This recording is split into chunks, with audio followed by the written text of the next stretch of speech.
Olá, meu nome é Juan, eu estou muito feliz de estar aqui hoje podendo conversar um pouco com relação aos químicos, aos técnicos em química aqui no sul do estado de Minas Gerais, e é muito gratificante, tá? Ter uma oportunidade de trabalhar junto com vocês no dia de hoje. Eu realmente gostaria de agradecer muito o convite do professor Joyce, que possibilitou que a gente pudesse então conversar um pouquinho. E também agradecer à direção do Instituto Federal do Sul de Minas Gerais por estar possibilitando com que essa ação aconteça. Hoje a gente vai falar um pouco nesse mini curso, que vai ser dividido em 5 partes, tá? Sobre desafios e oportunidades para técnicos em química. Então espero que vocês gostem do curso. A ideia é que a gente tenha um bate-papo durante essa transmissão e eu acredito que a gente saia daqui um pouquinho diferente de como a gente está chegando. Eu tive a felicidade de poder trabalhar um pouco o sul do estado de Minas Gerais. Eu me formei na Federal de São João del Rei, no campo das Vertentes, e já tive a oportunidade de estar no sul do estado em algumas situações. Eu gostaria realmente de parabenizar a equipe organizadora desse evento. O minicurso de hoje vai ser... Nós vamos trabalhar com a ideia de desafios e oportunidades para técnicos em química no sul do estado de Minas Gerais. De forma geral, o objetivo que eu tenho com a conversa de hoje é que eu consiga apresentar aos profissionais técnicos em química formas de se inserir no mercado de trabalho, tá? E de trabalhar a informação tecnológica para que ele possa se diferenciar assim, em diversas áreas. Eu não vou tratar aqui uma área específica, mas eu coloquei uma forma um pouco mais ampla da gente poder trabalhar meio ambiente, biotecnologia, indústria farmacêutica, alimentos e a questão também do agronegócio. Então, o ponto hoje é falar um pouquinho sobre essa forma de usar a informação tecnológica para poder, então, avançar em alguns conhecimentos que são importantes. Bom, eu tenho trabalhado na UFVJM, eu sou professor lá desde 2009, também estou afiliado ao Conselho Regional de Química desde a minha formação, desde a minha formatura em licenciado em Química, 2005, e atualmente também trabalho com algumas ações de desenvolvimento regional. Então, o grande avanço que eu tive em relação a entender essas relações do mercado, a organização dessa dinâmica de economia no estado de Minas Gerais, eu tenho aplicado isso nos últimos anos, principalmente na parte norte do estado. Mas também sempre fazendo um trabalho comparado com outras regiões do estado. A UFVJM tem área de abrangência efetivamente na parte norte do estado. A gente tem campus hoje nas cidades de Unai, Janaúba, Teoflotone e em Diamantina. Então a gente pega a região noroeste do estado, norte, Vale do Jequitinhonha e Vale do Mucuri. Eu me formei na Federal de São João del Rei, então eu conheço um pouco do cenário do Campo das Vertentes e já tive a oportunidade de frequentar o sul do estado de Minas Gerais. Atualmente a gente tem feito um trabalho muito interessante com a EPAMIG de Maria da Fé sobre um trabalho envolvendo tecnologia, mas de instalar uma unidade demonstrativa de olivicultura na região de Diamantina. E essa ação ela está também acompanhada de fortalecer a vitivinicultura. Então, os vinhos e os azeites de Minas Gerais, eles hoje têm um padrão de excelência internacional. E a ideia de desenvolver a dinâmica econômica através de tecnologia é algo que, nesses últimos tempos, a gente tem experimentado e é possível que a gente consiga passar um pouco dessa experiência para o curso de hoje, pensando o cenário, o estado, na sua parte sul.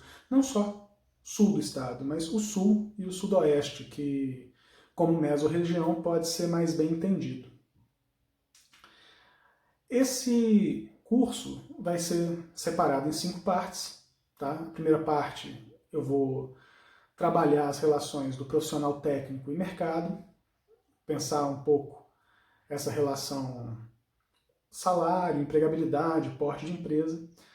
Na segunda parte, quero tratar com vocês inovação tecnológica e empreendedorismo e como que isso pode melhorar a nossa forma de enxergar os cenários, tá? E o ambiente que a gente frequenta, que a gente participa. Terceira parte, ela já tem, então, uma estrutura para poder entender melhor esse ambiente. E eu foquei, nesse caso, no ambiente industrial. Tá? A parte 4 tem a ver com conteúdo técnico, então como buscar informação técnica e tecnológica. E uma das principais fontes que a gente tem são as patentes de invenção, que muitas vezes não são trabalhadas. E com isso, nessas 4 partes, eu espero ter uma bagagem para que a gente possa então fazer uma análise de cenários. E nesse sentido, trabalhar com vocês nessas 5 partes, uma organização desse tema. A primeira parte do nosso curso, ela vai ser focada na questão profissional, do técnico, tá? E a relação de mercado. Então, para a gente poder dar início a esse trabalho, o primeiro ponto que eu queria levar em consideração é justamente a questão do nível profissional, os requisitos, experiência em anos, e eu peguei essas informações do antigo Cine, tá? Hoje ele recebe o nome de Trabalho Brasil, e com isso a gente tem, por exemplo, pessoas com pouca experiência, chamadas de trainee, até aquelas com bastante experiência, com mais de 8 anos de atividade profissional, elas têm a graduação dada como Master. E isso implica diretamente nos salários pretendidos quando a gente busca uma recolocação ou uma colocação em nível profissional. O porte da empresa, ele também muitas vezes se divide. E ele vai ser dividido em relação ao tamanho, a questão de renda, tá? Essa renda anual, ela muitas vezes define a característica dessas empresas, que se dividem em pequena, média e grande. A gente pode pensar também que uma microempresa, ela tem características relacionadas também com receita bruta. Nesse caso, ela toma uma proporção de até 3,8 milhões de reais ano, tá? E isso também se caracteriza pela quantidade de funcionários. Aí a gente está pensando, uma pequena empresa, ela trabalha até 500 funcionários, uma média empresa até 1.000 funcionários, e uma grande empresa acaba tendo uma quantidade maior do que 1.000 funcionários. É comum que a gente tenha, por exemplo, enquadramentos de uma grande empresa que tenha um faturamento muito alto, mas uma quantidade de funcionários menor também. E é nisso que muitas vezes a gente pode até, dependendo do parâmetro, ter algumas diferenciações. Mas, de forma geral, vai ser importante a gente pensar no tempo de experiência do profissional que está procurando essa colocação e também o porte da empresa. Eu vou levantar também a hipótese de que eu posso estar com um trabalho em vista, pode ser um estágio, e esse profissional, na verdade, é uma pessoa em formação. Então, um estudante, ele pode buscar uma colocação pensando nessa condição de estagiário. Tá? Então, isso também é importante e ele tem que ter em mente essas relações dos tamanhos da empresa. Isso a gente vai conversar um pouquinho ao longo da conversa de hoje. Com relação ao registro profissional, é importante a gente colocar algumas situações, que aí eu vou pensar especificamente no técnico em química, tá? Que esses profissionais precisam e deverão, por força de lei, estar hoje registrados junto a um conselho de classe. Porque é o conselho que vai regulamentar esse profissional, dando segurança tanto ao profissional quanto à indústria, à empresa, de que aquela atividade profissional técnica, tá, tem uma pessoa habilitada para poder fazer esse trabalho, e com isso a gente tem segurança do empregador, da pessoa que está exercendo a atividade profissional e do cliente, da pessoa que está recebendo o serviço, de ter a confiança e a percepção de que existe uma pessoa responsável e que é tecnicamente capaz por trás desse trabalho. Então, quando a gente pensa nessa questão do registro, a gente pode pensar também que constitui modalidade de categoria dos técnicos aqueles técnicos de nível médio, com atividades profissionais que se situam na área de química, caracterizados nos artigos dessa resolução. E aí eu vou destacar principalmente o artigo 4º, tá? Para a gente poder... Aliás, desculpa, os profissionais definidos pelo artigo 4º, eles também têm algumas habilidades, algumas atribuições profissionais específicas, tá? Que são trazidas através da RN 36. A Resolução Normativa 36 de 74, ela dá atribuições profissionais aos técnicos em Química e fica designado para poder exercer a atividade profissional em diversas modalidades de profissionais da Química, aquelas atividades tais como direção, supervisão, programação, coordenação, orientação e responsabilidade técnica no âmbito das atribuições respectivas, que dependem da característica de formação desse profissional. No caso de um técnico em Química, essa questão de direção, supervisão, ela acaba sendo limitada ao tamanho desse empreendimento. Então a gente pode ter como foco micro e pequenas empresas. Tá? Empresas de grande porte, de alta periculosidade ou de uma quantidade muito grande de funcionários, isso já vai acabar tendo relação com profissionais graduados. Mas empresas de pequeno porte e microempresas podem ser dirigidas por técnicos. Então, com isso, a gente tem uma ampliação dessa possibilidade de atuação profissional. Tá? O número 5, o desempenho de cargos e funções técnicas, também dependentes da sua formação. Os ensaios e pesquisas em geral, pesquisa e desenvolvimento de método e produto, que é o 6. Análise química, e aqui é bastante importante quando a gente pensa em controle de qualidade. Tá? Padronização, a gente tem a parte da fisicoquímica aplicada, a parte químico-biológica, a parte bromatológica, toxicológica e legal. Então a gente pode oferecer laudos atestando alguma informação técnica proveniente de uma análise realizada por esse profissional, a produção, tratamento prévio e complementar de produtos e resíduos, e aí a parte ambiental acaba sendo extremamente importante aqui nesse ponto, porque precisa ter um profissional da química, tá? Nesse caso, o técnico tem atribuição profissional para poder exercer essa atividade, assim como a operação e manutenção de equipamentos e instalações e a execução de trabalhos técnicos, assim como a condução e controle de operações de processos industriais, de trabalhos técnicos, reparo e manutenção. Nesse caso, também específico a área de atuação onde onde o profissional se formou. E isso vai depender do currículo que ele construiu ao longo da sua formação, que inclusive pode ser complementado após a sua formação, em qualquer outra escola de formação. Ok? Então, assim, quando a gente pensa nesse processo, a empregabilidade desse profissional técnico, e aí eu volto na questão de mercado, a gente pode pensar o seguinte: como que fica esse salário médio? Tá? Dependendo do porte e da experiência desse técnico, a gente vai conseguir observar que essas variações de salário vão existir, mas elas vão girar para uma pessoa iniciante em torno, tá, entre R$ 1.600 e R$ 2.300. Tá? E com isso a gente consegue observar esses preços praticados no mercado. Essa informação que eu tenho, ela foi retirada de novembro de 2020. Então dá para a gente poder pensar que isso é uma média dos últimos 12 meses. Tá? Essa é a segunda parte do nosso curso. Nesse momento a gente vai trabalhar um pouco inovação tecnológica e empreendedorismo.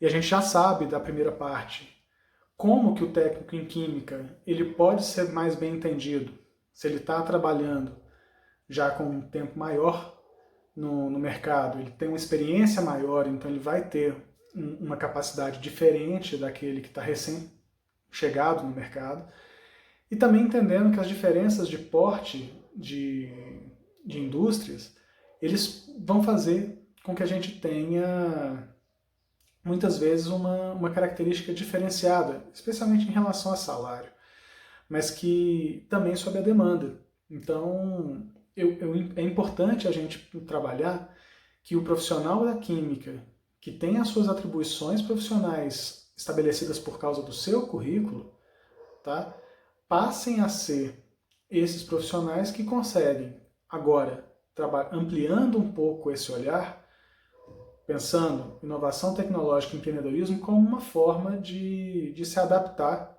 mais facilmente a essas mudanças de mercado. Então, assim, quando a gente pensa nessa segunda parte, o primeiro passo que a gente precisa reconhecer é justamente alguns conceitos. Então, a inovação tecnológica e o empreendedorismo, eles vêm, nesse momento, tá, como uma necessidade de aproximar o conhecimento científico, conhecimento prático, das necessidades da sociedade. Então, existe uma demanda que precisa ser atendida. E ela tem que ser atendida com qualidade. Seja um serviço, seja um produto, e a gente pode, através do conhecimento técnico, tá, e do conhecimento científico, melhorar essas entregas. Uma outra parte interessantíssima nesse processo são as instituições de ciência e tecnologia. O marco legal, a nova lei de inovação, ele traz as instituições de ciência e tecnologia como um ator central e estratégico desse processo. Então eu, como profissional, como empresa, a gente pode tratar as instituições de ciência e tecnologia, e nós estamos falando das universidades, das escolas técnicas, dos institutos federais, todos eles são ICTs.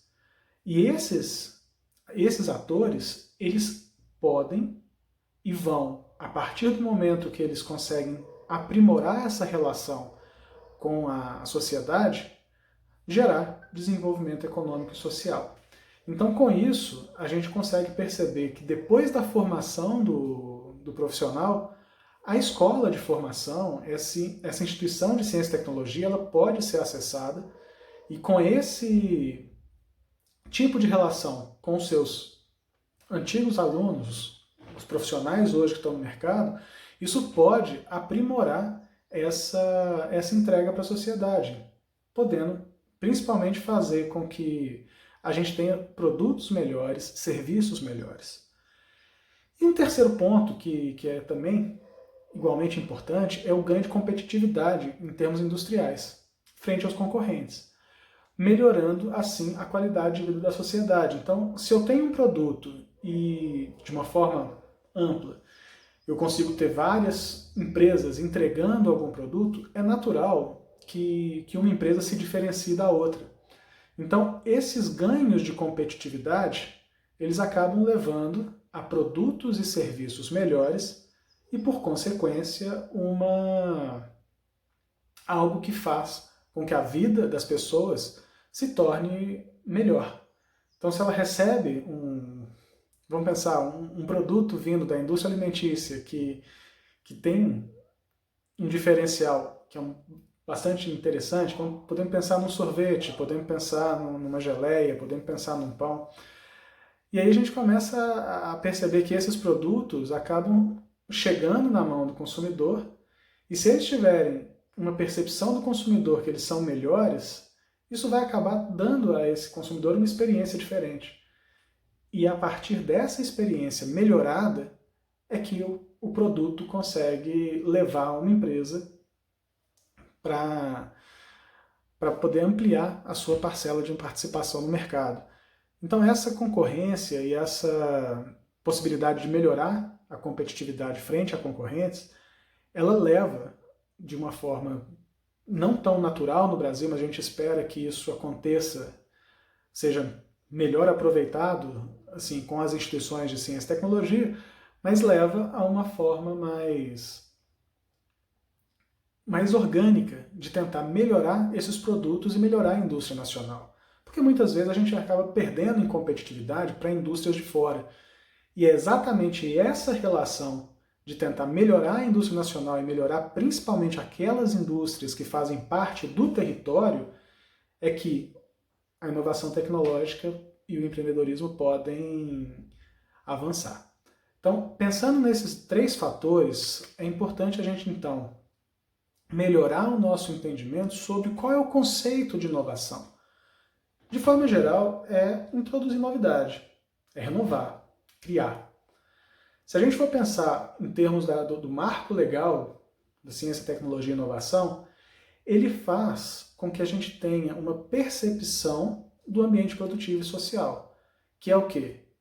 É uma novidade que está sendo colocada, um aperfeiçoamento nesse ambiente que resulta num novo produto, num novo serviço ou um novo processo.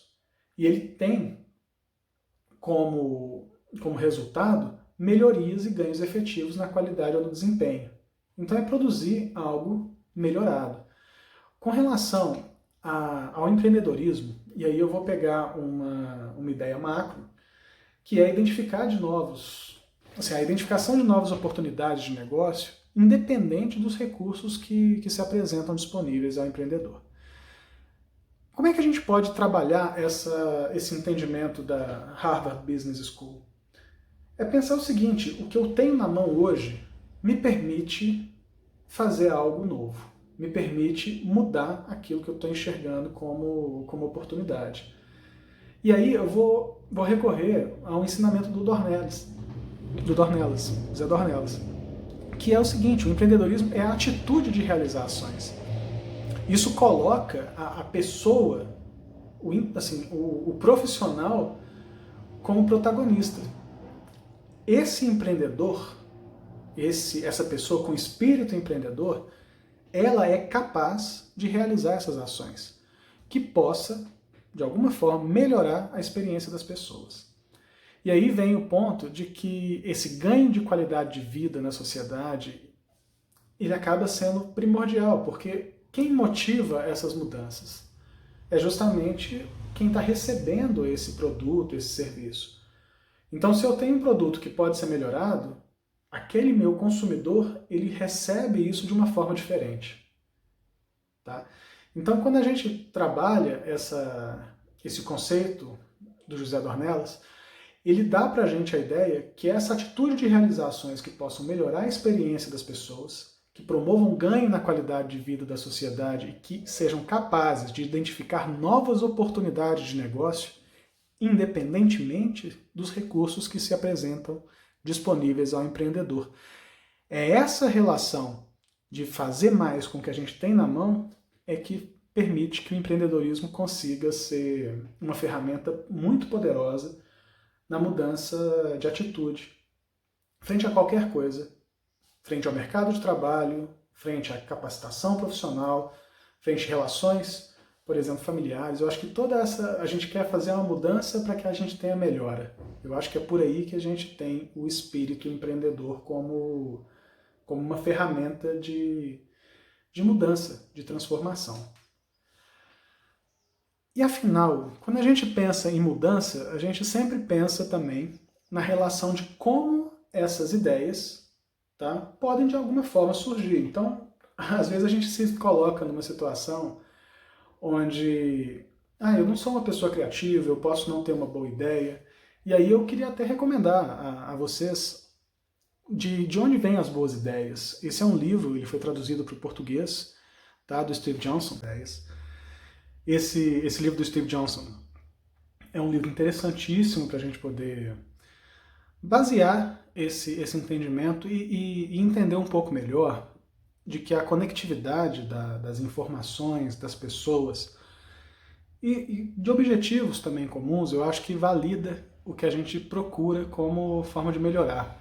Então, o empreendedorismo ele pode, junto com a inovação tecnológica, ser trabalhado de diferentes formas, em diferentes níveis, independente do nível técnico, do nível superior, de uma pessoa em pós-graduação. Cada um vai ter uma vivência de mundo que vai permitir que ações sejam desenvolvidas. Porque a gente depende daquilo que está na nossa mão, que está ao nosso alcance, para que a gente possa melhorar um produto, um processo, um serviço que cabe a nós executar. Então, essa vivência, essa experiência e essa conectividade, ela vai ser importante para a gente poder dar sequência ao curso de hoje. Então, com isso, eu encerro essa nossa segunda parte.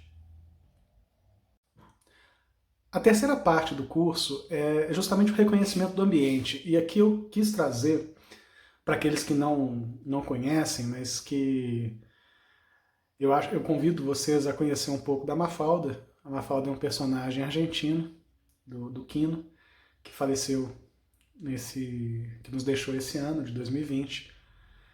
e que nos proporciona, mesmo sendo um personagem da década de 1960, 1970, algumas discussões bastante contemporâneas e bastante atuais agora, ainda no século XXI.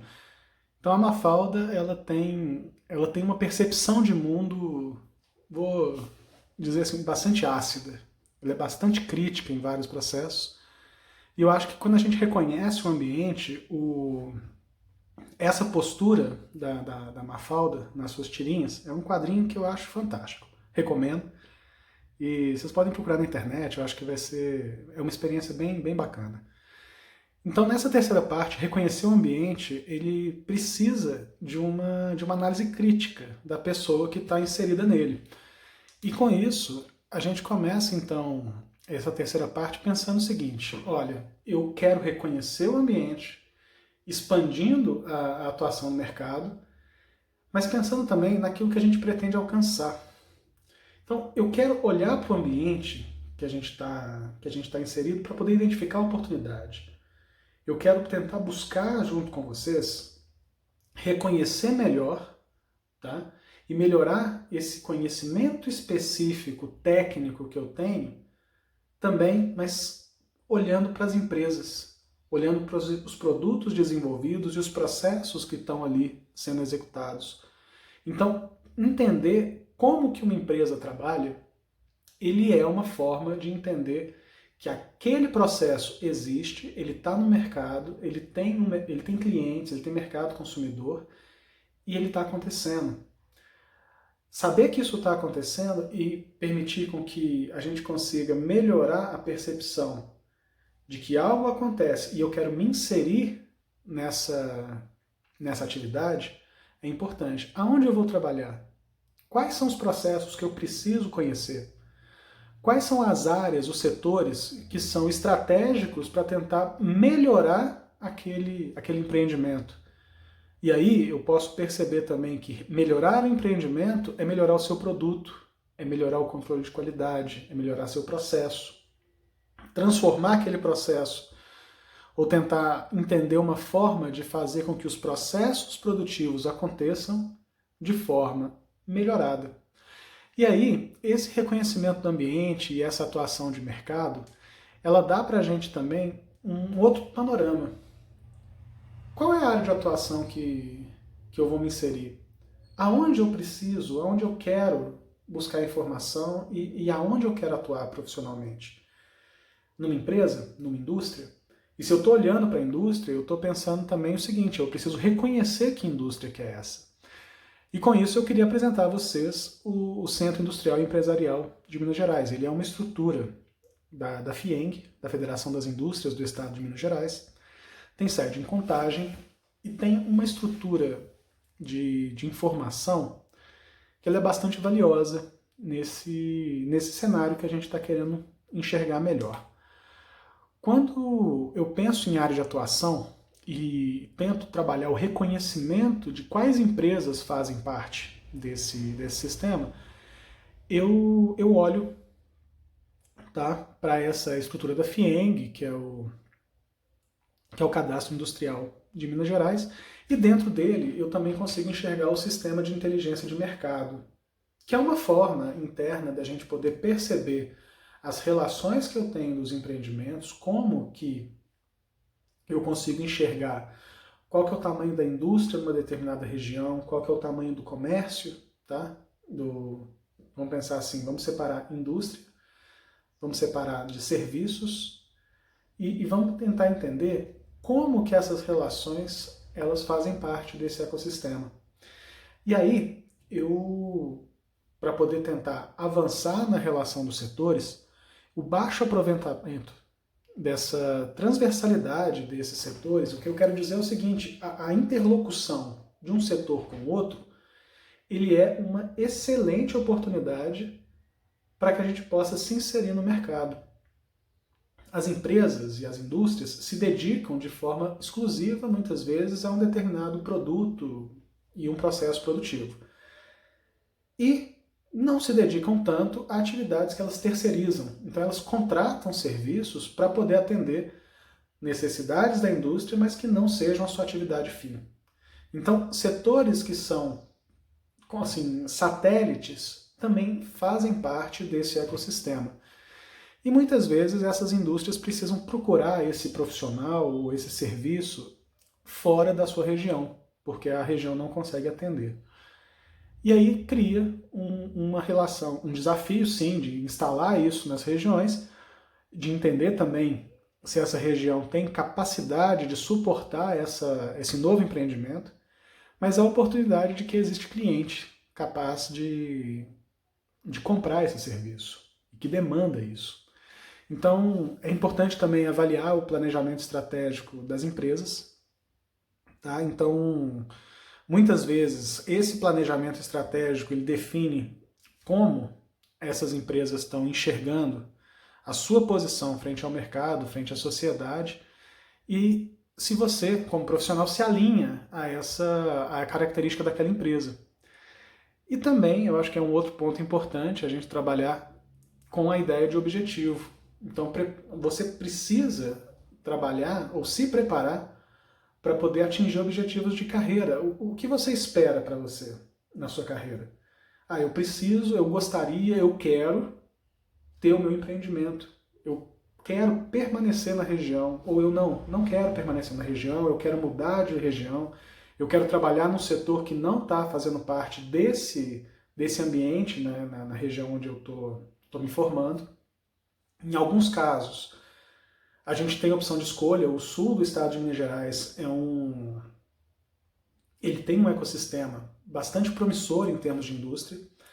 A gente tem uma quantidade de indústrias instaladas na região bastante importantes, o que não é o caso, por exemplo, em outras regiões. Então, o cenário que eu vejo no sul do estado de Minas Gerais, ele é bastante diferente, por exemplo, do cenário Vale de Jequitinhonha, onde a gente tem uma industrialização ainda tímida, tá? E que muitas vezes a formação de recurso humano precisa procurar outros ambientes. No sul do estado de Minas Gerais, e aí a gente pode pensar na proximidade com o estado de São Paulo, como uma forma de atuação e de absorção de profissionais que na região são formados. E aí cabe realmente entender qual é o objetivo de carreira de cada um. Eu quero me inserir num processo dentro de uma empresa que já existe, eu quero ter condição de levar minha carreira dentro de alguma empresa, ou eu posso também construir minha própria empresa. Eu acho que são esses dois pontos. E aí, quando a gente pensa nessa possibilidade de construir uma empresa ou construir uma carreira que consiga atender aquelas indústrias e aqueles serviços que já existem no mercado, a gente começa a abrir um pouco mais esse leque. E entender quais são as demandas, quais são os serviços que essas empresas que já existem assim, começam a ter a necessidade de contratar alguém. Isso realmente faz com que a gente tenha uma oportunidade de atuação profissional. E aí, eu vou colocar o exemplo aqui da biotecnologia, para a gente poder entender um pouco melhor essa relação de o que é esse setor, assim, trabalhar de forma transversal e os setores consorciados. Então, se a gente for pensar a biotecnologia, ela tem interface com várias outras relações. E aí eu estou colocando 3. A química, tá? A biologia e a engenharia. A biotecnologia faz parte dessas 3 grandes áreas. Mas eu posso me dedicar, por exemplo, à parte de química industrial, que aí seria uma relação mais técnica, voltada para o processo produtivo, que tem uma relação mais próxima da indústria, tá, e da engenharia. Quando a gente pensa dessa forma, eu posso dedicar minha carreira a trabalhar, por exemplo, se eu tenho interesse em biotecnologia, de desenvolver atividades junto à indústria. Se eu começo a pensar que essa relação industrial ela tem demandas que não estão sendo supridas na região, eu poderia pensar também num novo empreendimento.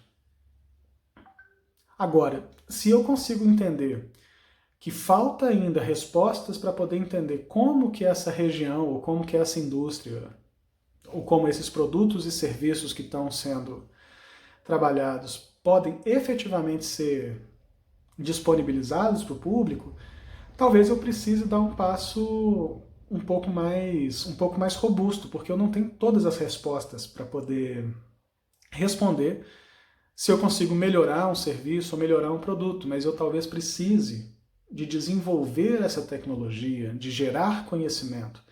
E aí muitas vezes eu vou me dedicar numa carreira a centros de pesquisa e desenvolvimento. Então, em geral, a gente tem centros privados associados a grandes indústrias. Então, a grande indústria, para se diferenciar, ela busca essa tecnologia e muitas vezes ela pode trabalhar isso internamente.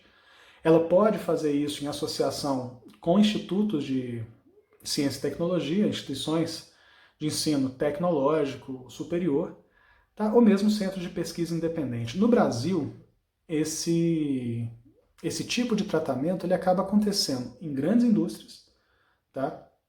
Que têm seus centros próprios. Eu posso pensar, por exemplo, na Petrobras, na Vale do Rio Doce, como duas grandes indústrias que têm centros de desenvolvimento e de pesquisa para poder melhorar seus processos e produtos.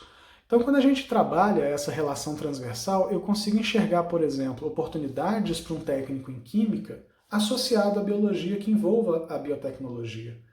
E aí a gente pode pensar a bioquímica, a parte de biologia molecular. Eu posso pensar oportunidades, por exemplo, para quem tem inclinação para trabalhar a parte química industrial, voltadas para a engenharia bioquímica, a parte de manutenção de equipamentos. Basta que eu me dedique a essa atividade. Então, se a gente for pensar em relação à biotecnologia, trabalhada como um exemplo, eu tenho relações na química de produtos naturais, na química fina, tecnologia de enzimas, que é super importante para esses processos biotecnológicos. E aí eu vou levar em consideração, por exemplo, as indústrias que tem na região sul e sudoeste, por exemplo, fabricação de cerveja. A gente pode pensar nessa possibilidade, a fabricação de bebidas de uma forma geral. Então, assim, as enzimas que podem ser trabalhadas nesse processo de meio ambiente, descontaminação de alguns determinados reatores, tudo isso permite que a gente tenha processos associados que, de forma conciliada com um setor, eles também conseguem adaptar profissionais de áreas correlatas. Então, com isso, eu gostaria que a gente pudesse ampliar um pouco mais a nossa forma de entender aonde o técnico em química pode se inserir. E é nesse cenário que eu gostaria de pensar, então, no sul e sudoeste de Minas Gerais. Então, quando eu olhei para o sul e pensei como trabalhar o curso hoje, a primeira coisa que eu fui pesquisar e me atualizar foi a questão de o que é o sul e sudoeste de Minas. São 146 municípios, são 10 micro-regiões, as principais cidades que fazem parte, a população é um pouco maior do que 2,5 milhões de habitantes. Então, quando a gente olha para esse setor, aí eu voltei lá no CIEM, no Cadastro Industrial de Minas Gerais, para poder entender quais indústrias estão presentes ali. Então, os cadastros que estão apresentados, eles são de 2017 e eles trazem para a gente que na região de todo o sul e sudoeste a gente tem a presença de mais de 6 mil indústrias. Isso gera, de forma direta, 57 mil empregos. E aí, dentro dessas indústrias, os setores que mais empregam, tá? Aliás, o setor que mais emprega é o setor de alimentos, com mais de 2 mil indústrias, e empregando mais de 25 mil pessoas. O setor de bebidas é também um setor interessante, o setor têxtil acaba tendo essa característica também de empregar uma quantidade grande. Mas se a gente for parar para poder pensar, 1/3 das indústrias do sul, ele tem característica direta de relação com a indústria de alimentos, tá? O que representa quase que a metade dos empregos formais da região. Aqui eu tenho um cenário da mesorregião sul-sudoeste com os painéis setoriais. Então, pensar no setor, na economia como um todo, eu estou separando aqui com relações à indústria, ao comércio e a serviços. A massa salarial na indústria ela é a mais a mais representativa na região sul e sudoeste. Então, assim, isso significa que é uma região altamente industrializada. E que isso gera uma possibilidade de adaptação de novos profissionais de uma forma diferenciada de outros lugares de Minas Gerais. A quantidade de empresas e a quantidade de empregos, elas tiveram em 2017 uma certa variação negativa, tá? Houve perda no setor industrial, tá? Mas isso acaba gerando uma outra relação, que a massa salarial ela sofreu aumento. Então o que a gente percebe é que as empresas estão diminuindo a quantidade de empregos e de empresas, mas está pagando melhor os seus funcionários. Então ela está mantendo aquelas pessoas com maior, vamos pensar assim, com maior capacidade de transformar o seu serviço em entregas que a indústria tem interesse. Então com isso a gente acaba tendo um cenário de melhor qualificação, melhor capacitação para poder atender essa demanda da indústria. O comércio também acaba sendo extremamente interessante, a massa salarial tem aumentado mais do que na indústria, tá? Então o escoamento de produtos, a venda de uma forma geral, ele é algo que é importante e está associado à indústria. Então se a gente for pensar uma empresa, ela beneficia de alguma forma um produto, ela entrega um produto, mas ela recebe insumos, então ela também é um cliente. Então dá para a gente poder pensar nessas duas linhas. E a relação de serviços acaba sendo também interessante, e aí a massa salarial de serviços acaba dando para a gente uma ideia interessante também de que o profissional que presta serviços, tá, ele sofreu em 2017, ele teve uma variação, um aumento da massa salarial maior. Então, assim, as pessoas existe uma quantidade de empregos hoje também crescente com relação ao setor de serviços. Então, ser um profissional da química e trabalhar com prestação de serviço para as indústrias ou para o comércio pode ser uma opção. E tem sido a opção que mais proveu aumentos, tanto em massa salarial quanto em empregos, mas que ainda são relativamente pequenos e que potencialmente podem ser ampliados na região.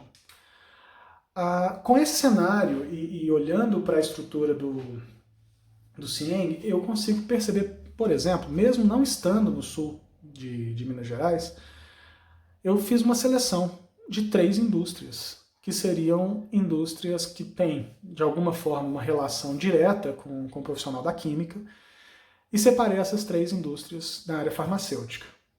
Peguei uma indústria, a Jofadel, em Varginha, na fabricação de produtos farmacêuticos, nas linhas de animais de produção, animais de companhia, aves ornamentais. Essa relação, por exemplo, presente da indústria farmacêutica, numa empresa em Varginha, ela me permite dizer que ali eu tenho um player de mercado, uma indústria que é capaz de receber, ou é capaz de se adaptar com relação a produtos e serviços da região. Então, quando eu olho para as indústrias presentes e para a área farmacêutica, eu posso pensar o seguinte, olha, existe essa indústria, então é possível que eu seja uma pessoa capaz de fazer parte desse processo. Ou trabalhando diretamente na indústria, tá? como uma pessoa contratada para executar os processos produtivos dela, ou de forma associativa, conseguindo gerar também valor para essa indústria, mas sendo muitas vezes um prestador de serviço. Então, com isso, eu separei 3 grandes indústrias, a questão da Hexan do Brasil, que fica em Extrema, na produção de embalagens. Se não me engano, a Hexan tem como um dos principais clientes, acho que a Coca-Cola.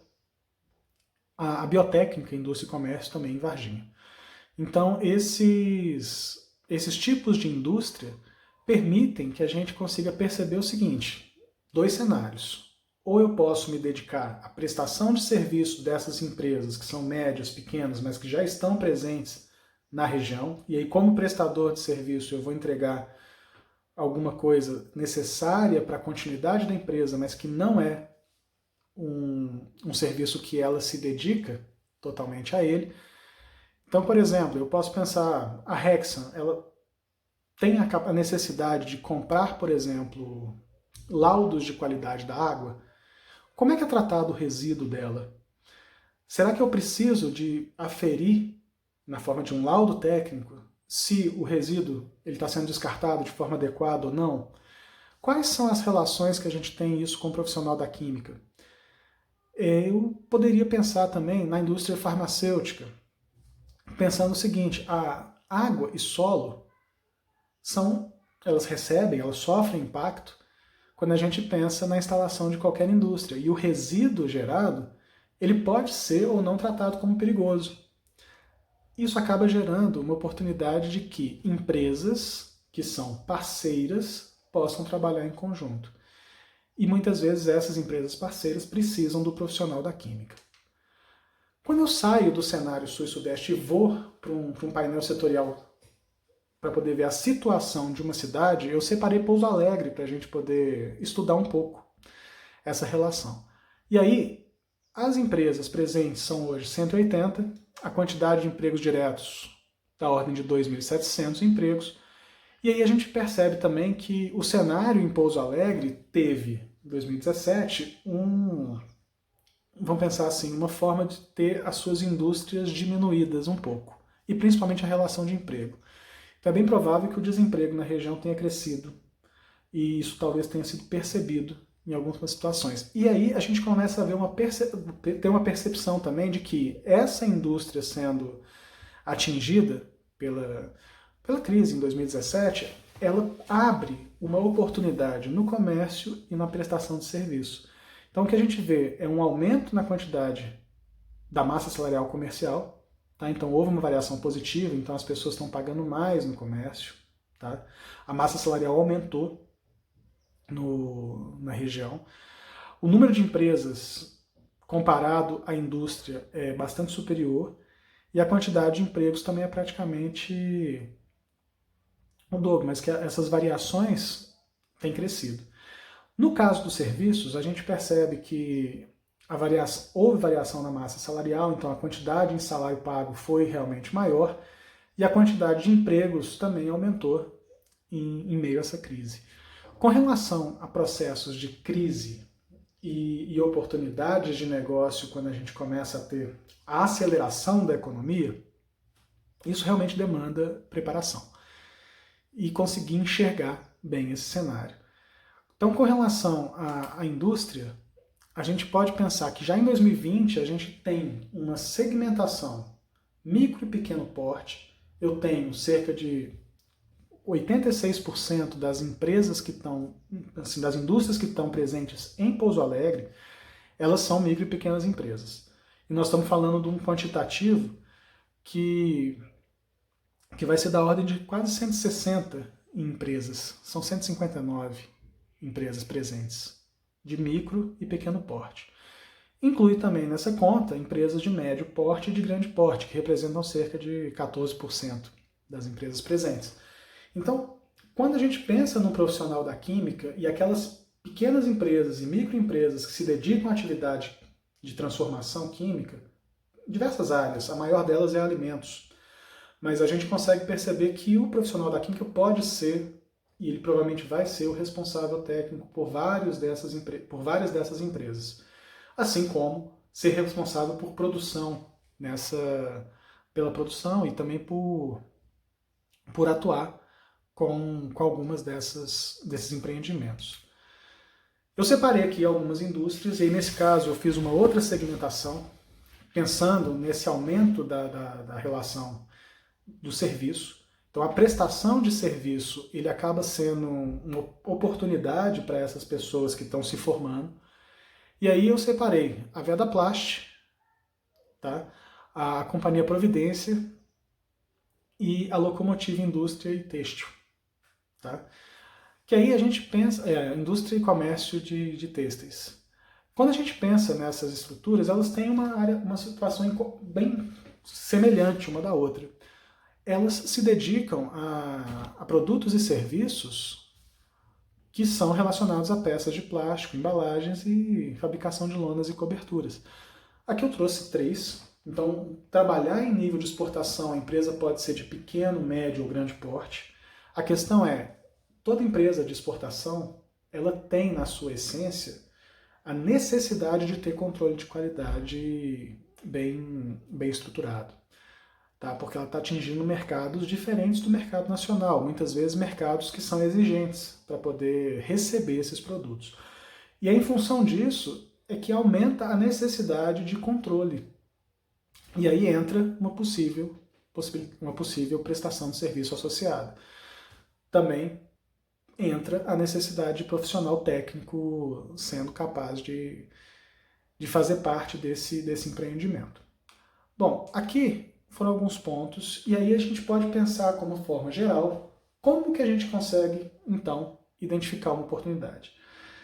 Quando a gente olha para o cenário, consigo identificar a indústria, consigo identificar território, a quantidade de pessoas associadas no setor de serviço, quem emprega mais em relação ao comércio, indústria, enfim. A gente consegue identificar uma oportunidade olhando para um cenário, e aqui eu tenho um.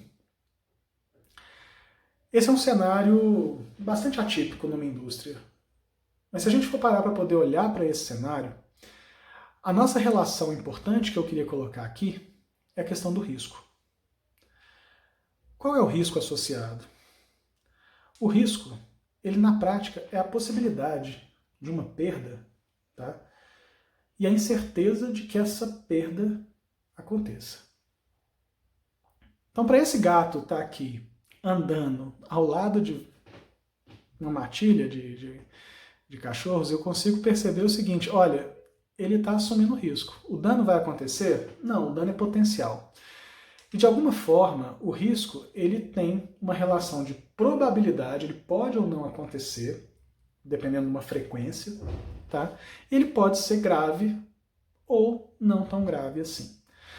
E aí, como é que acontece? Qual que é o dano que eu posso pensar? Associando isso aqui à indústria, eu posso ter um dano, nesse caso de morte? Posso. Então ele pode ser altamente grave.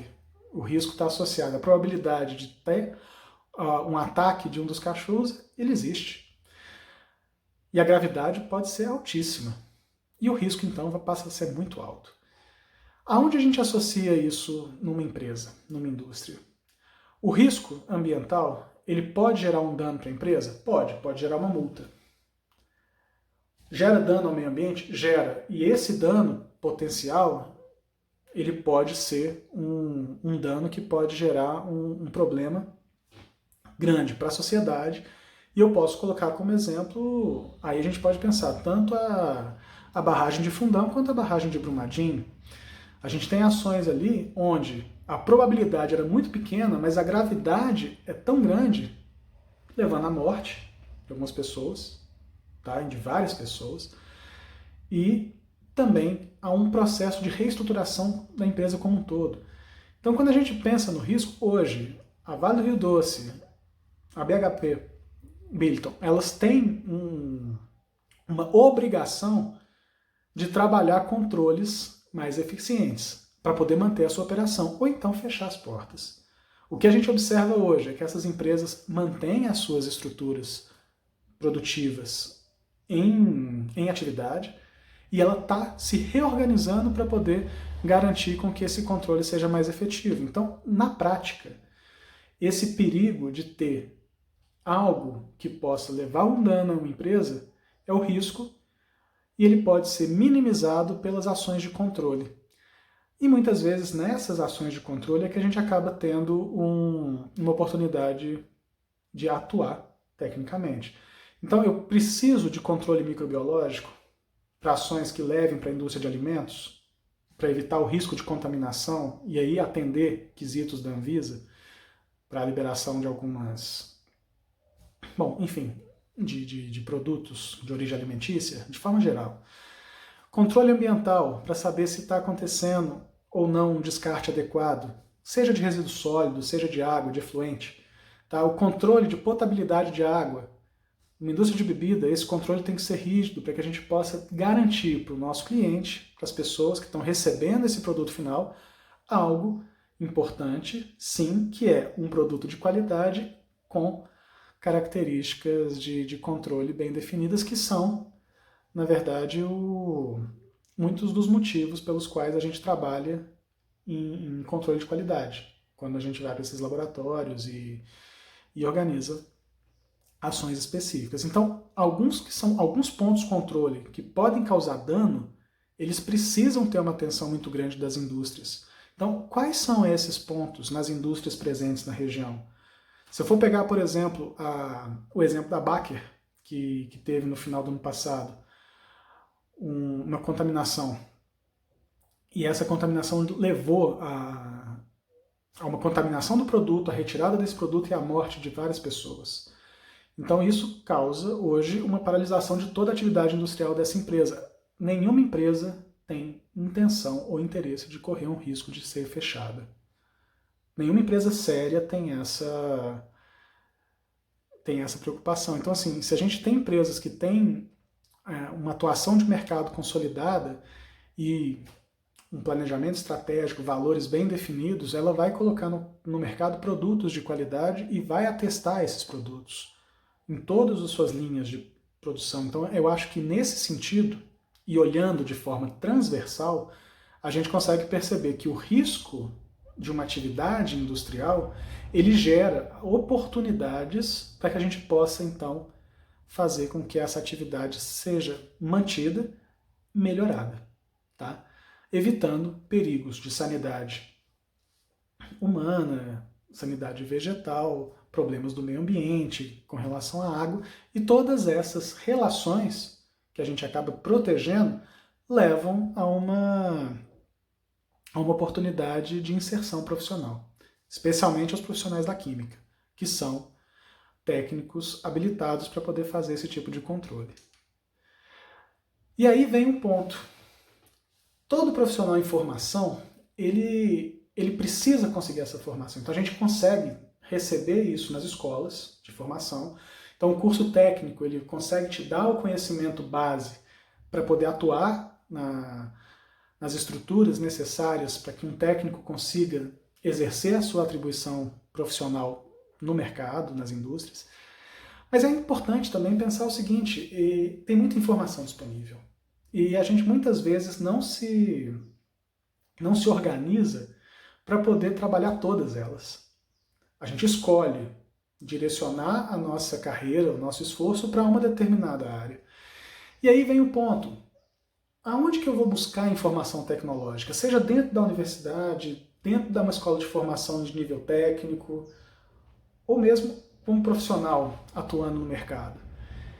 Uma das coisas que eu queria realmente passar para vocês como conhecimento é de que esses anuários e balanços das empresas mostram como que está essa relação de mercado. Se eu quero atuar numa indústria alimentícia, como é que está esse setor? Eu vou ser um prestador de serviço? Essa indústria está em ascensão? Ela está em declínio? Ela está aumentando? Será que isso vai gerar um cenário positivo para que eu possa ingressar junto com essa indústria? Será que ela está contratando? Será que ela está demitindo? Será que ela está terceirizando o serviço? Será que eu, como profissional da química, posso oferecer aquele serviço que está sendo terceirizado por essas empresas? Então, entender como que o mercado está andando, como suas empresas estão andando, entram os anuários, os balanços, os boletins e os estudos setoriais, assim como esses que eu apresentei para vocês, que estão totalmente disponíveis de forma gratuita. Tá? As referências também estão nesses slides. Mas eu também posso trabalhar banco de informação tecnológica a partir de patentes. E aí entra o fechamento dessa parte do curso. E a gente vai falar um pouquinho sobre patentes na sequência. Mas aí eu vou colocar, aqui são três bancos de informação tecnológica, um banco de informação que tem patentes de invenção sendo disponibilizadas. Todos esses três bancos, o banco do INPI, o banco do SpaceNet e o banco do Patent Scope, todos os três são totalmente gratuitos. O INPI ele tem a característica de ser totalmente em português. Nessa quarta parte, eu queria conversar com vocês um pouquinho, retomando a questão de entender e conseguir encontrar essa informação que está contido nas patentes de invenção, isso nos ajuda também a perceber melhor, tá, alguns estados da arte, alguns estados da técnica que muitas vezes eu talvez não consegui identificar, trabalhar numa escola de formação, tá, mas que acaba tendo o interesse muito grande da indústria. Então, assim, o que seria essa patente de invenção? Como é que a patente ela serve de informação para que a gente possa melhorar a nossa percepção do ambiente que a gente está trabalhando? Então, essa parte 4 vai falar um pouco sobre isso. E com isso, o primeiro ponto que é importante descrever é que toda patente de invenção ela se refere a produto, a processo e a uso. Então, assim, eu encontro informação técnica para desenvolvimento de produtos, para processos. Então, eu posso melhorar processos, e se isso acontece garantindo novidade, atividade inventiva e aplicação industrial, isso permite que a gente tenha uma nova patente.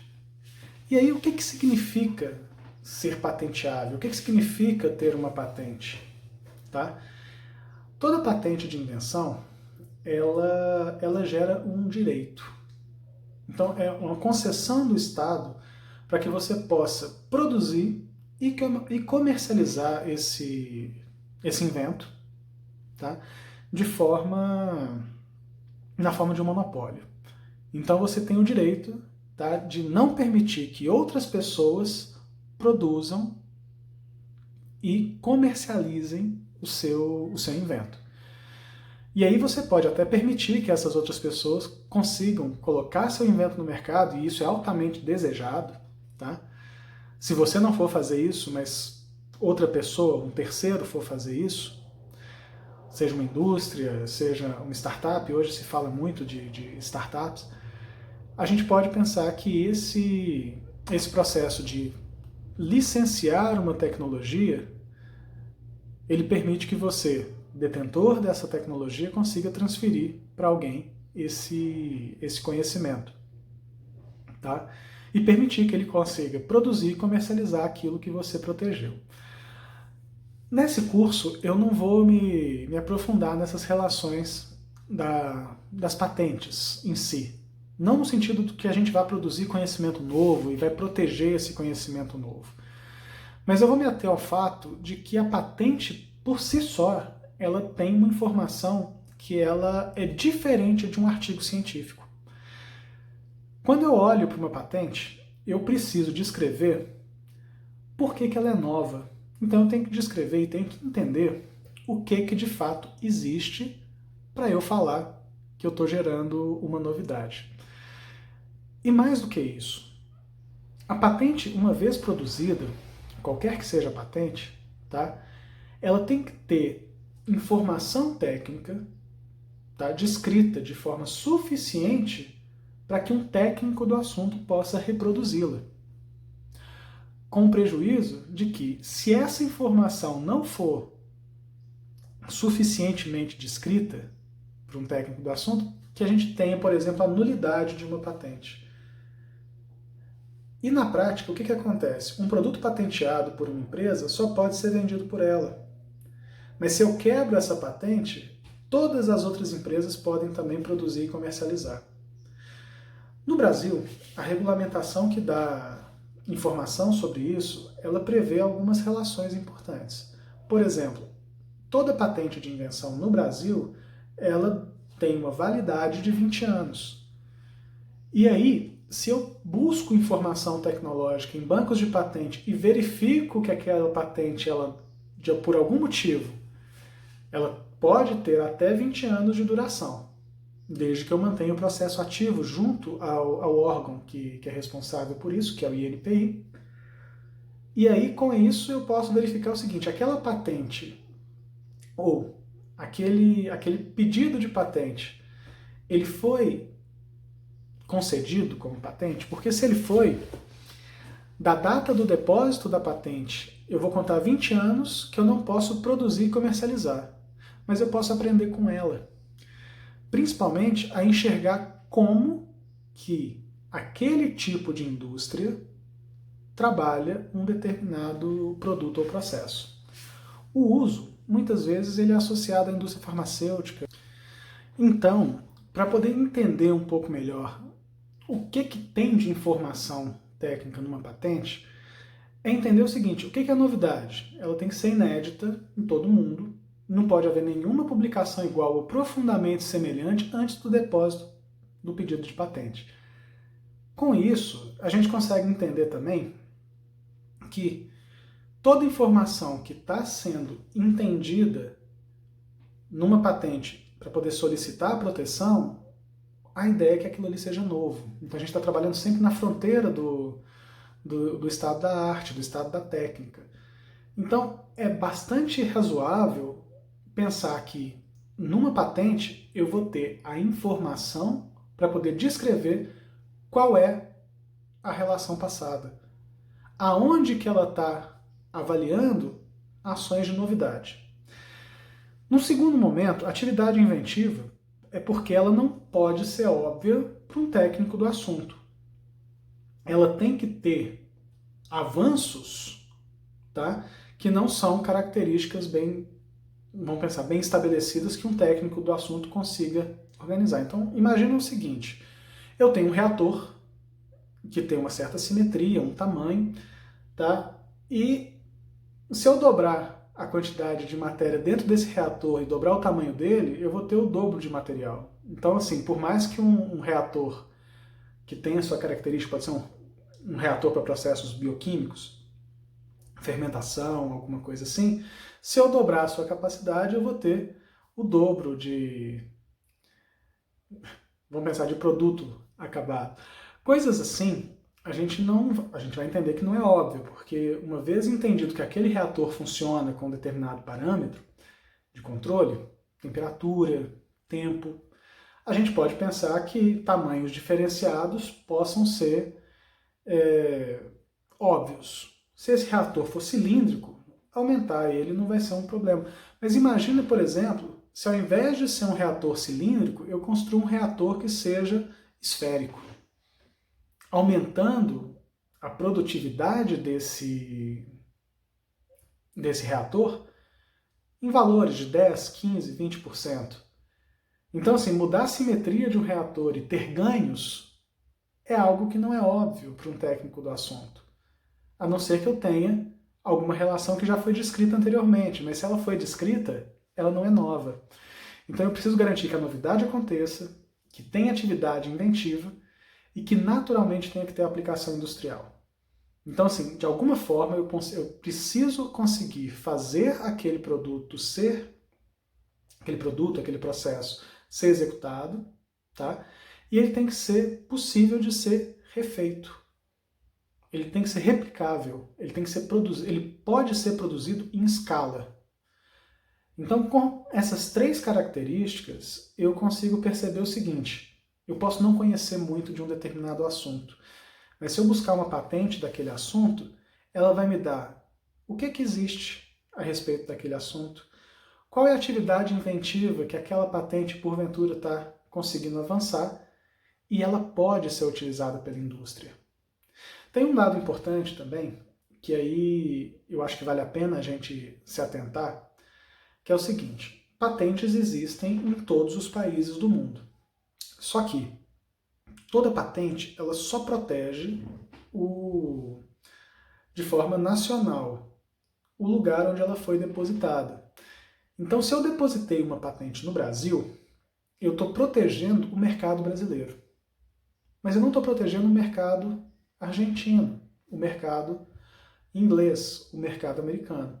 Assim como o contrário é válido. Se a patente ela foi depositada nos Estados Unidos e não foi depositada no Brasil, ela pode simplesmente ser coletada. Eu posso trazer essa tecnologia para o Brasil, produzir e comercializar sem ter que pagar royalty para ninguém. Então, quando a gente pensa na questão das patentes, ela protege o mercado, tá? Eu posso tomar a decisão, eu assim, no sentido de detentor do direito da patente. de fazer a proteção dela nos mercados que eu tenho interesse em comercializar. Porém, todos aqueles mercados que eu não protegi, eles permanecem abertos. Então, quando a gente olha dessa forma, toda informação patentária de fora do Brasil e que não tem também uma patente brasileira associada ao mesmo pedido, tá?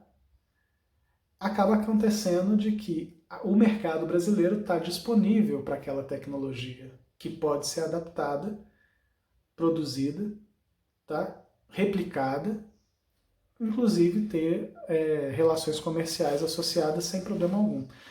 Então, quando a gente pensa na patente, eu vejo ela como uma informação extremamente relevante, principalmente para técnicos. Não só os técnicos de química, mas em especial os técnicos em química têm a habilidade de lidar com transformação de matéria que outros tipos de técnico não têm. Então, como a nossa área de atuação acaba sendo bastante ampla, eu acho que os documentos de patente são uma oportunidade interessantíssima para poder aprender um pouco sobre algum determinado setor. Mesmo que aquela indústria não tenha sido a proprietária, a produtora daquele conhecimento, tá? Ela pode não usar o conhecimento de uma patente, mas eu tenho certeza de que você pode entender melhor aquele segmento, aquele setor, quando você começa a buscar informação em bancos de patentes sobre aquele tipo de processo ou produto que está sendo produzido. Então esse é um ponto que eu queria colocar, e o destaque que eu dou para a relação das patentes é que ter uma patente no Brasil significa, de uma forma mais objetiva, eu tenho o direito de não permitir que outras pessoas produzam e comercializem. Agora, toda patente no Brasil, ela pode ser melhorada, e se eu tiver ganho a partir de uma patente que já foi depositada, gerando conhecimento novo, eu posso requerer uma nova patente para conseguir ter da mesma forma os direitos de não permitir que outras pessoas produzam e comercializem o material. Eu posso produzir sem comercializar? Posso, de qualquer patente, inclusive aquelas que estão em vigor no Brasil. Tá?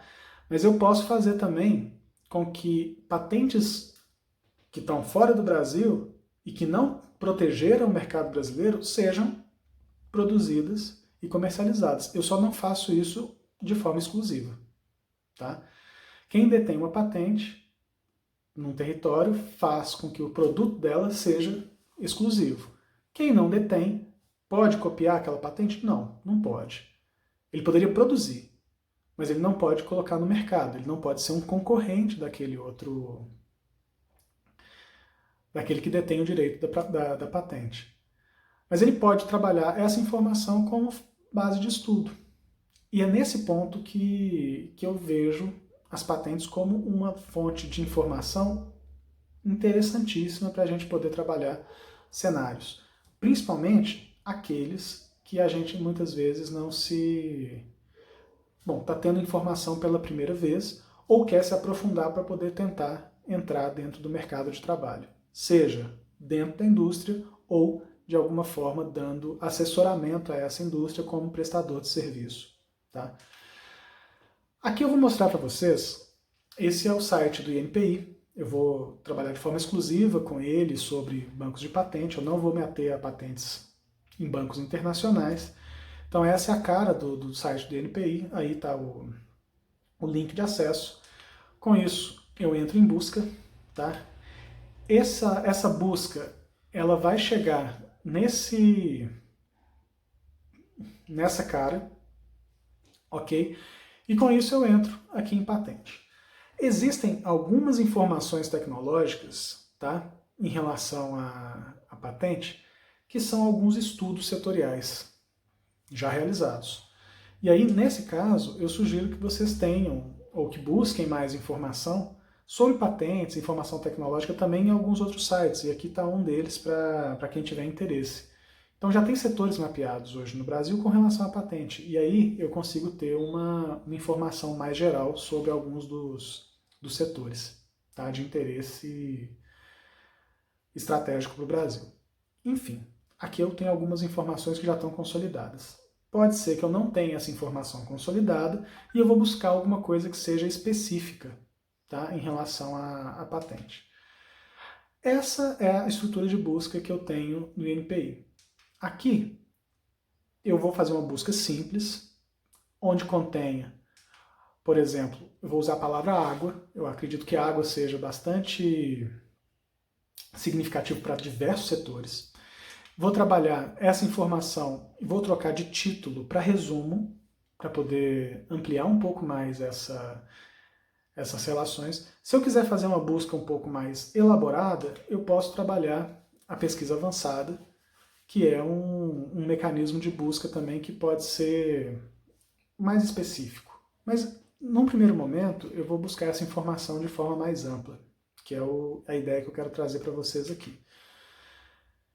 Colocando esses termos, e aqui em cima eu tenho todas as palavras água, no resumo, encontrei 41 mil processos.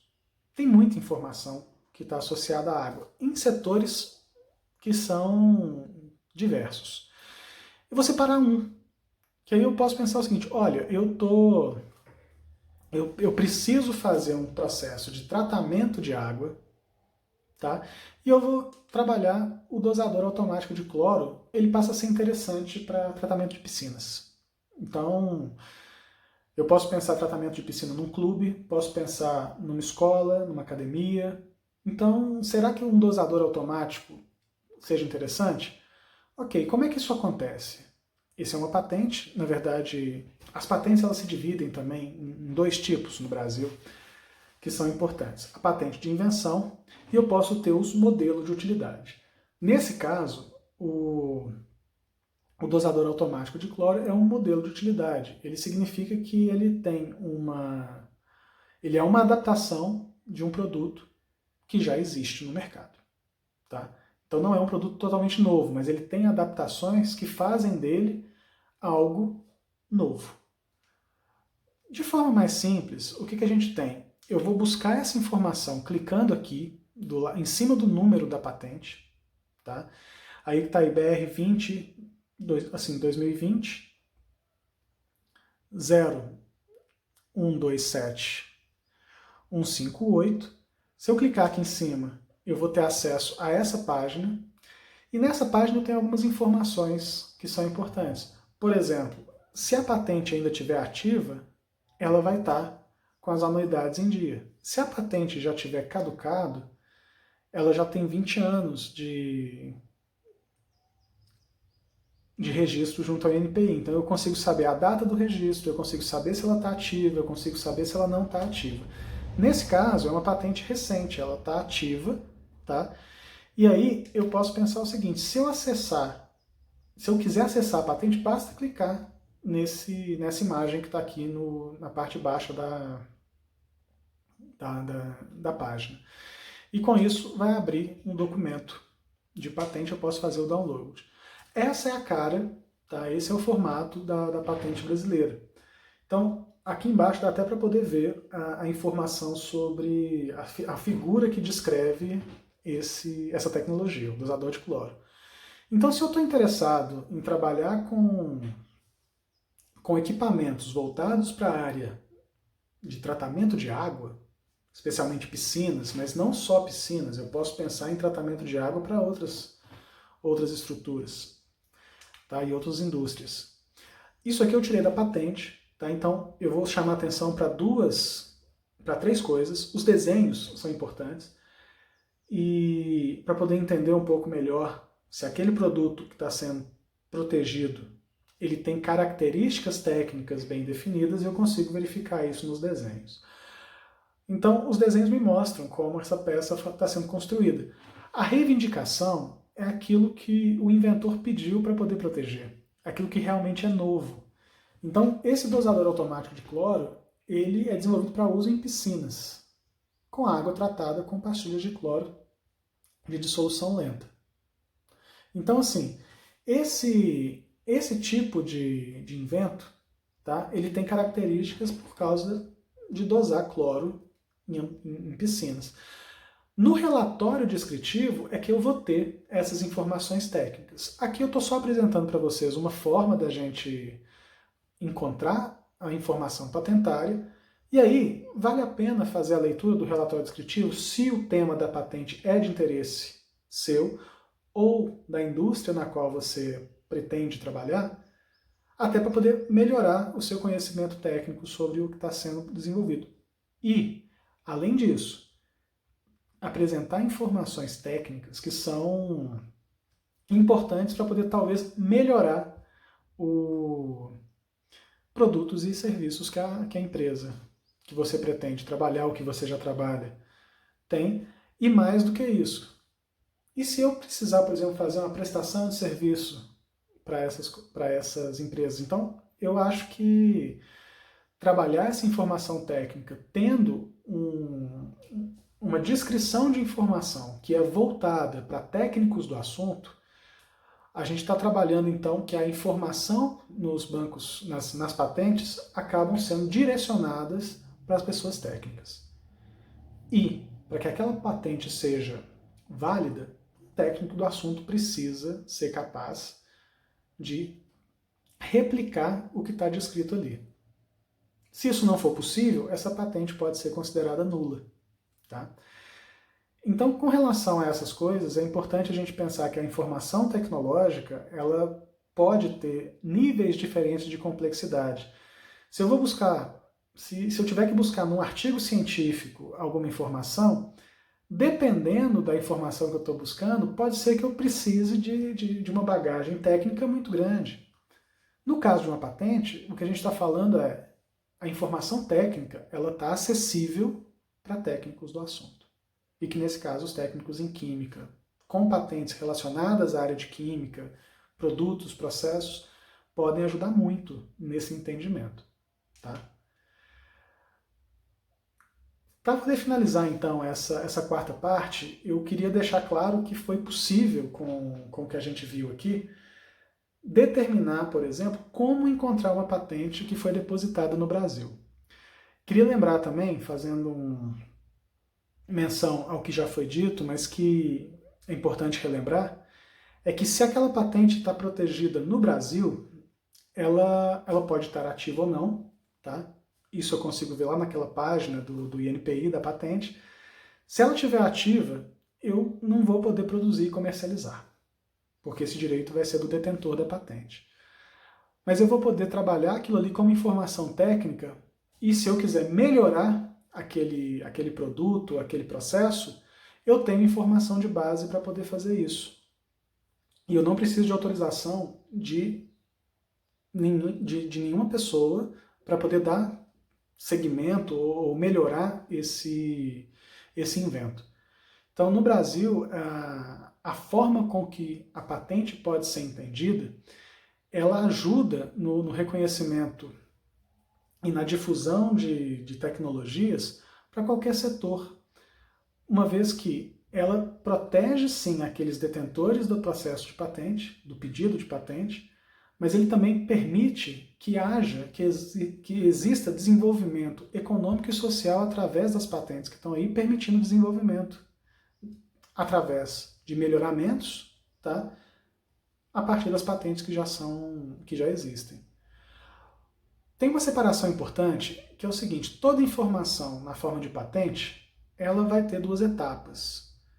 Ela vai ser publicada, tá? Então se a patente foi publicada, aquela informação está disponível, mas existe uma diferença grande entre a publicação, o pedido de depósito, a publicação da patente e a concessão da carta patente. Então, de forma geral, eu posso trabalhar um pedido de patente ou uma patente concedida como informação tecnológica, mas nem todo pedido de patente se configura depois como uma patente concedida. Então é importante a gente conhecer como buscar essas informações, e para quem se interessou nesse tema, a minha sugestão também é que vocês busquem o Núcleo de Inovação Tecnológica de qualquer universidade, de qualquer instituto federal, tem essa estrutura que pode te dar assessoramento, tá? Ou mesmo me procurar depois para a gente poder conversar. Eu trabalho no Centro de Inovação Tecnológica da UFVJM e a gente pode dar esse assessoramento também, independente da pessoa assim, se ela está na região que a gente atua, mas a gente recebe todas essas informações também de forma eletrônica. Então isso facilita esse acesso, tá ok? Com isso a gente consegue finalizar essa quarta parte falando um pouco das informações tecnológicas que provêm das patentes de invenção.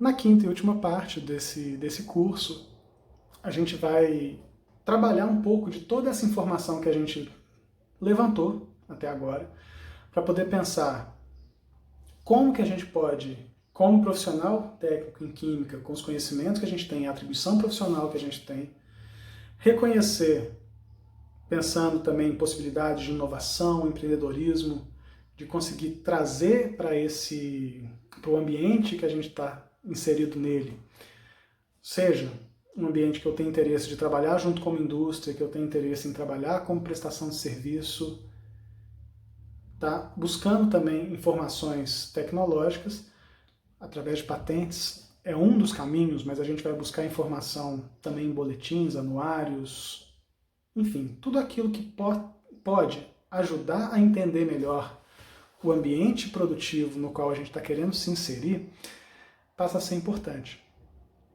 E aí, nessa análise de cenários, eu vou trazer, na verdade, um exemplo. E esse exemplo tem algumas relações de cenário que são importantes. Então isso vai fazer parte da nossa última etapa desse curso. Primeira coisa que é importante estar clara para qualquer um de nós, assim, quando está entrando no mercado de trabalho ou está querendo se recolocar no mercado de trabalho, é o que eu tenho como expectativa. Eu quero um emprego, eu quero um estágio. Para qual setor da atividade eu quero me inserir? Eu quero fazer isso, eu quero trabalhar, por exemplo, o mercado para poder melhorar alguma coisa. Eu preciso trabalhar isso em estudos complementares. Eu estou terminando o técnico, quero desenvolver um trabalho de conclusão de curso e esse trabalho de conclusão de curso pode ser aplicado localmente. Então eu posso fazer isso, é interessante.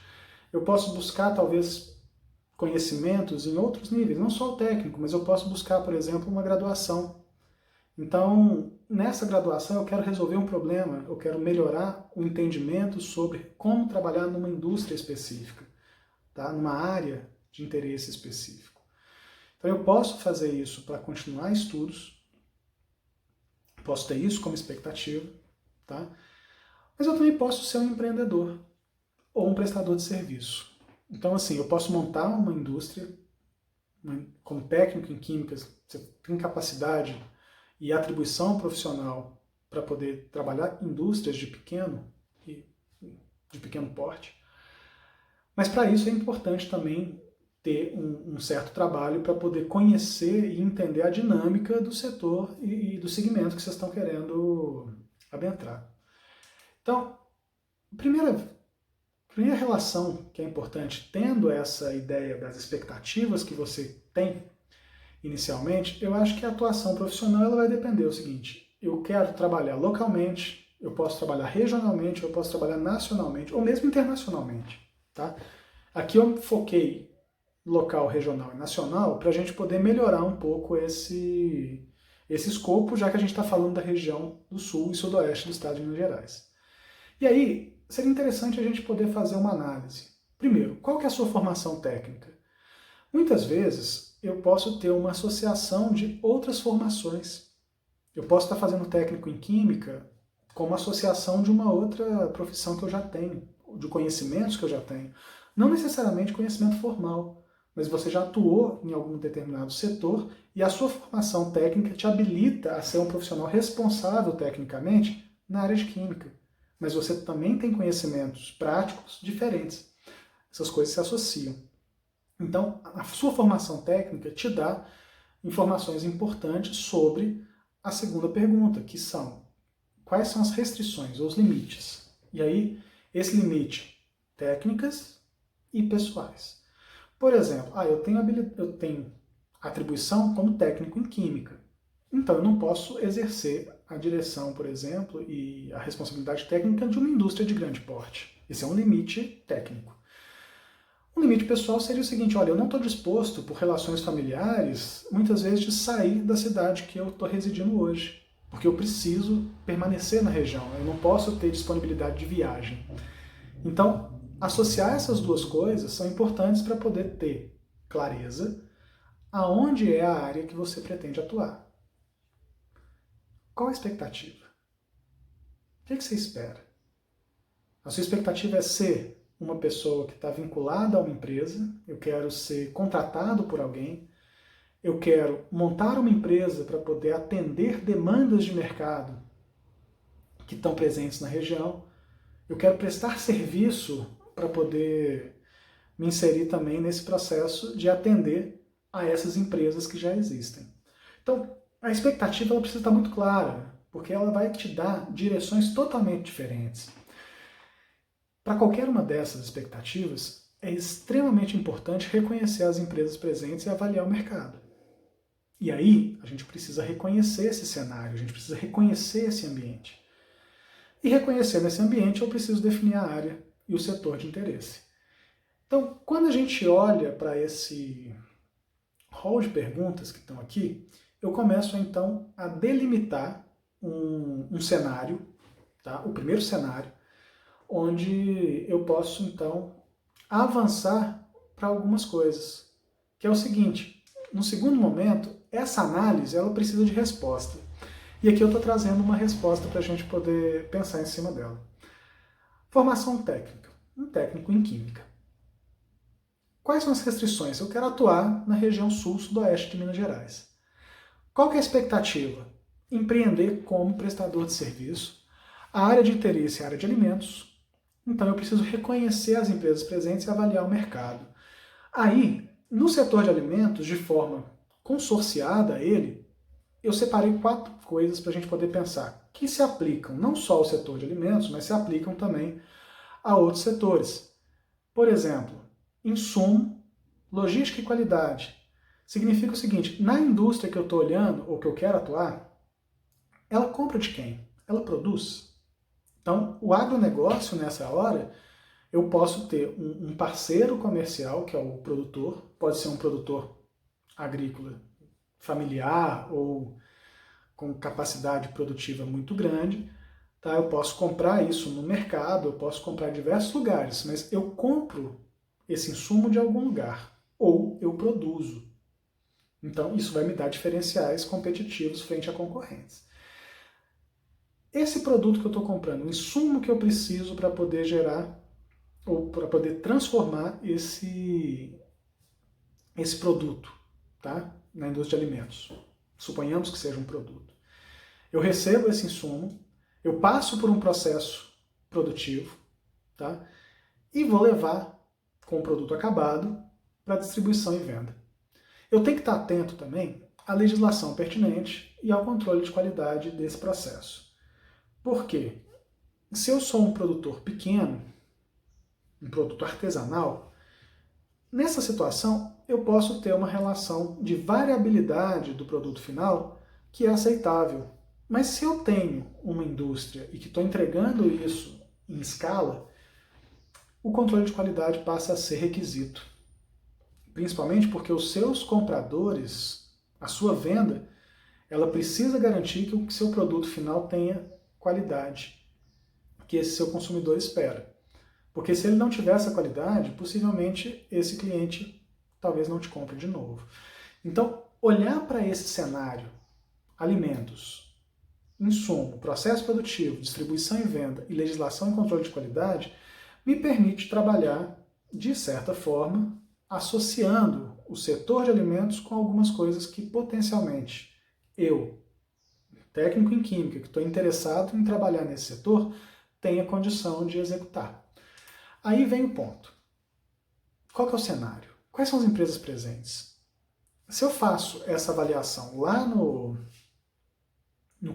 CIENG, eu consigo ver que 84 indústrias na região sul e sudoeste de Minas Gerais, para a área de alimentos, ela está presente. Se o meu interesse é a prestação de serviço, eu vou tentar entender quais são os setores de atividade, tá? E o número de indústrias que estão presentes. Aí eu separei aqui as 4 principais indústrias, tá? Ou os 4 principais setores, pelo número de indústria. A indústria mais presente no sul e sudoeste de Minas é a fabricação de alimento para animal. Então esse setor, tá, de atividade, ele tem hoje 25 indústrias presentes. A fabricação de máquina e equipamento para a indústria de alimento, bebida, fumo, peças e acessórios são 16.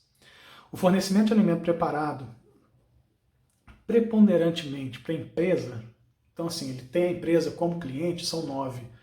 E a fabricação de outros produtos alimentícios não especificados são 8.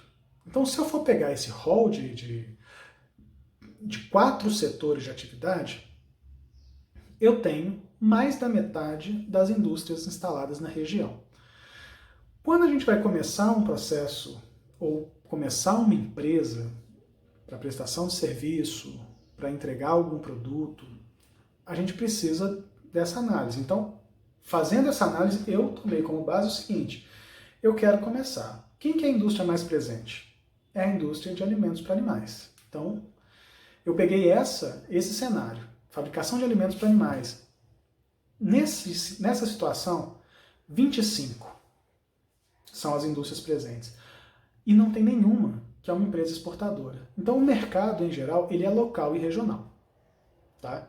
E aí, essa abrangência do mercado é o que eu estaria preparado se eu for trabalhar como prestador de serviço para esse setor. E aí vem o seguinte: qual que é o foco que eu quero dar? Em geral, o planejamento estratégico e a organização de microempresas, tá? Ele acaba sendo bastante difuso. Então, muitas vezes, essas empresas precisam de assessoramento. Essas empresas podem ter necessidade, inclusive, de ter um responsável técnico para algumas atividades que ela já está executando, ou aquelas que ela precisa pensar no caso de alguma expansão, alguma coisa. Então, nessas 7 empresas que estão na região, que são microempresas, tá? A principal atividade é a fabricação de ração. Aí eu vou pensar algumas situações que são o quê? Lá da estrutura de alimentos. Então, primeira coisa, se eu conheço esse mercado, e o que me levou a trabalhar com ele é justamente a possibilidade, uma vez que a presença dele é forte, eu posso verificar se existe alguma dificuldade enfrentada pelas empresas na região. Eu posso conseguir, fazendo essa validação com as empresas, com as pessoas que trabalham na empresa, entrando em contato com elas, saber, por exemplo, se há necessidade de que algum serviço seja prestado localmente. Porque pode ser, em várias situações isso acontece, que o prestador de serviço não fica na região. Ele muitas vezes pode estar fora. E aí eu preciso contratar esse serviço de longe. Isso abre uma oportunidade. Aonde que está essa dificuldade enfrentada pela empresa? Ela está na questão dos insumos?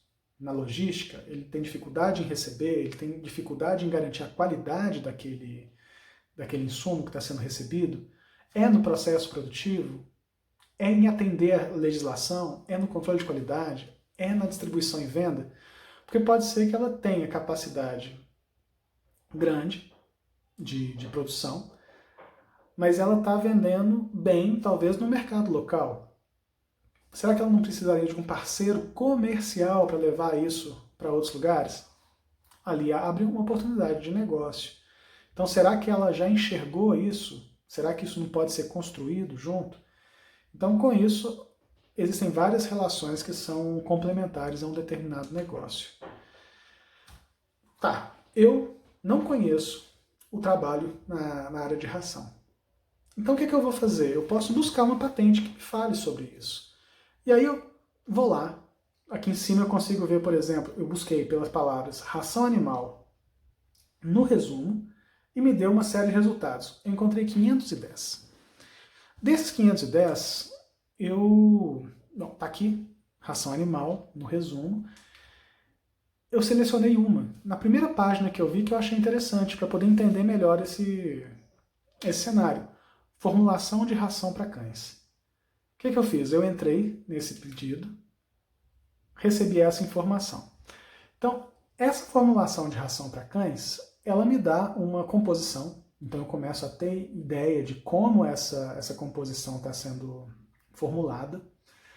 Tá? E com isso eu consigo entender um pouco melhor sobre ração. Mais do que isso, se eu trabalho essa informação, o resumo é quem vai me dar essa ideia, de uma forma geral. E aí, com essa relação do resumo, eu consigo entender o que aquela patente tem de informação.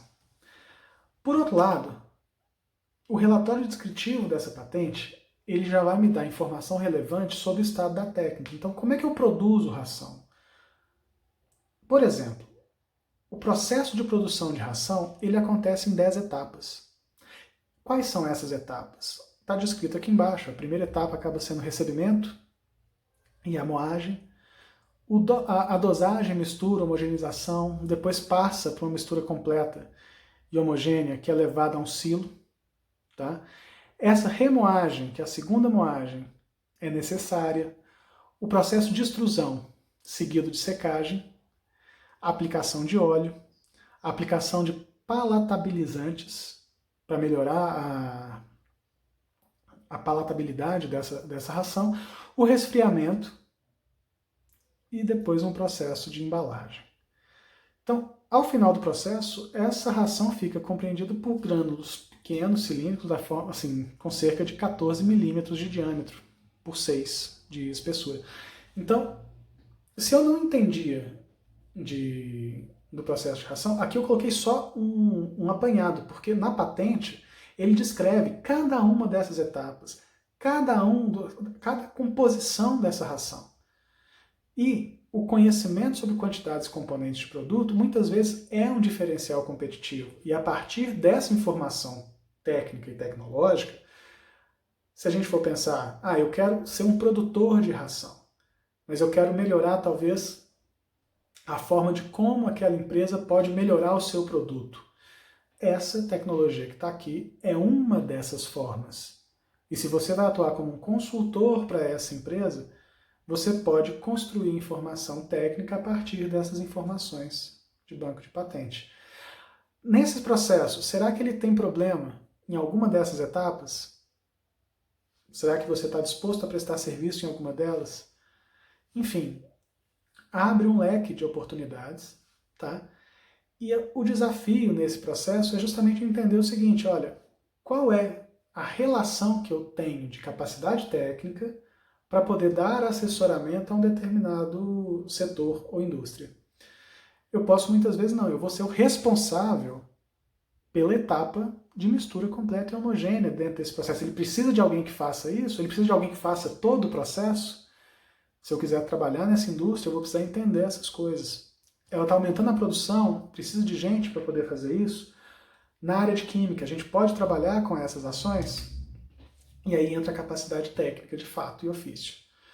Avaliar se é possível realizar a ação.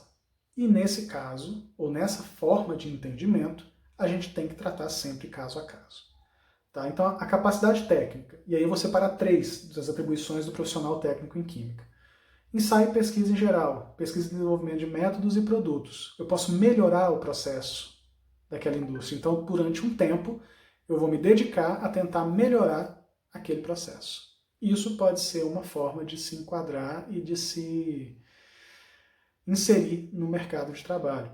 Análise química, fisicoquímica, química biológica, bromatológica, toxicológica e legal, padronização e controle de qualidade, também é uma outra forma, porque você vai estar inserido nos controles que aquela empresa tem.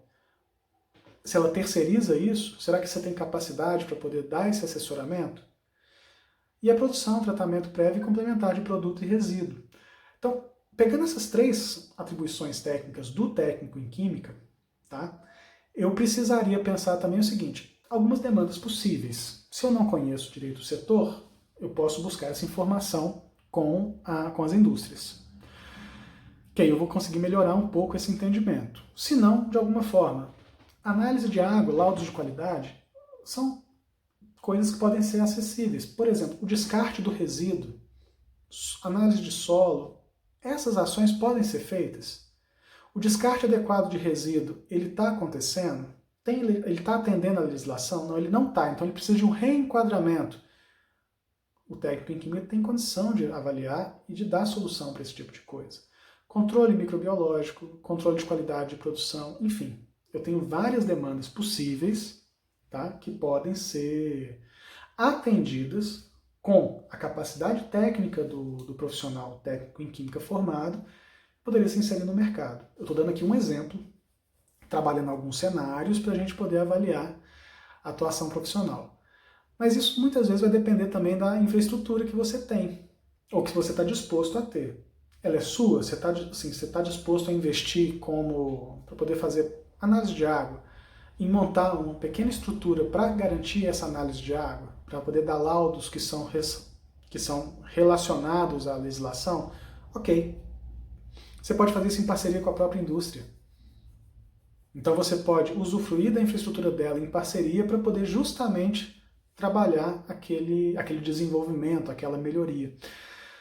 Ou uma situação seguinte, olha, preciso fazer análise de água. Você não vai fazer análise de água, você vai receber essa análise de água de alguém, mas vai poder processar essa informação dando um laudo técnico para poder entender se aquilo passa a ser útil ou não, ou se tem que fazer alguma melhoria para aquela indústria. Então, assim, você pode, inclusive, fazer a proposição dessas melhorias. Então, com relação à estrutura de como é possível realizar essa ação junto com um determinado setor, nesse caso, o meu foco estava sendo a prestação de serviço. Então, assim, eu identifiquei que na indústria de ração, falta alguém para poder tratar resíduo de forma adequada. Tá? Nesse caso, será que eu tenho capacidade de conseguir prestar esse serviço? Quantas das 25 precisam? Vamos separar das 25, talvez não, mas das 7 que são microempresas. Quantas delas precisam desse serviço que está sendo oferecido para poder fazer o descarte adequado de resíduo? Ali pode ter uma prestação de serviço possível para um técnico de química, um técnico em química. Então, essa é uma análise que eu gostaria de sugerir para a gente poder conversar a respeito, para poder tentar entender um pouco melhor o cenário, para poder então se lançar frente a essas ações.